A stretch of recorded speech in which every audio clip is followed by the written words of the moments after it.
நண்பர்கள் அனைவருக்கும் அன்பார்ந்த வணக்கம். இன்றைய பதிவில் ஜெர்சி கிராஸில் ஒரு கன்று மாடு ஒன்று விற்பனைக்கு வந்திருக்குது. மாடு வந்து தலைச்சங்கிடாரி தான், பல்லு வந்து 4 பல்லு அப்படின்னு தான் சொல்லியிருக்காங்க. மாடுங்கன்னு நல்ல தெளிவாக இருக்குது, நல்ல கறவைத்திறன் வாய்ந்த மாடுங்க, ரொம்பவும் கம்மி பட்ஜெட்டில் விற்பனைக்கு வந்திருக்குதுங்க. இந்த மாடுங்கன்னு எந்த ஊர்லேருந்து விற்பனைக்கு வந்திருக்குது, இந்த மாட்டோட கறவைத்திறன், வேலை நிலவரம் எல்லாமே தெளிவாக பார்க்கலாம் வாங்க. கண்ணு போட்டு 3 நாட்கள் ஆகுது அப்படின்னு தான் சொல்லியிருக்காங்க. கண்ணு போட்டு 3 நாட்கள் ஆகுது, தலைச்சங்கிடாரி தான், பல்லு வந்து 4 பல்லுங்க, காலக்கண்ணு இருக்குது அப்படின்னு தான் சொல்லி இருக்காங்க. 2 வேளையும் சேர்த்து ஒரு 10 லிட்டர் கறவை சொல்லி கொடுக்கலாம். நான் டீசன்ட் கறவையா ஒரு 10 லிட்டர் கறவை சொல்லி கொடுக்கலாம்னு சொல்லியிருக்காங்க.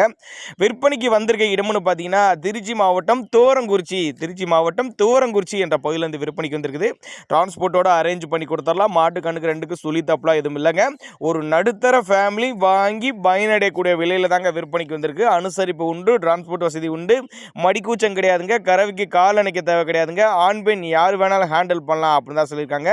நேரில் வாங்க, வந்து பாருங்க, மாட்டிங்கன்னு பார்த்து செக் பண்ணியே ஓட்டிட்டு போய்க்குங்க. அப்போ தான் நம்மளோட விற்பனையை தெரிஞ்சுக்க. அப்படி இல்லைன்னா கான்டாக்ட் பண்ணி எனக்கு டிரான்ஸ்போர்ட் வசதி அரேஞ்ச் பண்ணி கொடுங்க அப்படின்னாலும் அரேஞ்ச் பண்ணி கொடுத்தலாம். சின்னதாக ஒரு டோக்கன் அட்வான்ஸ் மாதிரி போட்டு புக் பண்ணால் கூட மாட்டை கொண்டு வந்து இறக்கி விட்டு பேமெண்ட் வாங்கிக்கலாம் அப்படின்னு தான் நம்மளோட விற்பனையை தெரிஞ்சுக்க. அப்படி தேவைப்படும் நபர்கள் மட்டும் தாராளமாக அவரோட கான்டாக்ட் நம்பர் டிஸ்பிளே கொடுத்துக்க தொடர்பு கொள்ளுங்க.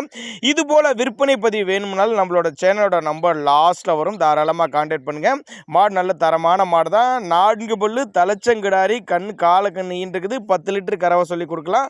அனுசரிப்பு உண்டு தான், தேவைப்பட்ட நபர்கள் தாராளமாக கான்டாக்ட் பண்ணுங்கள்.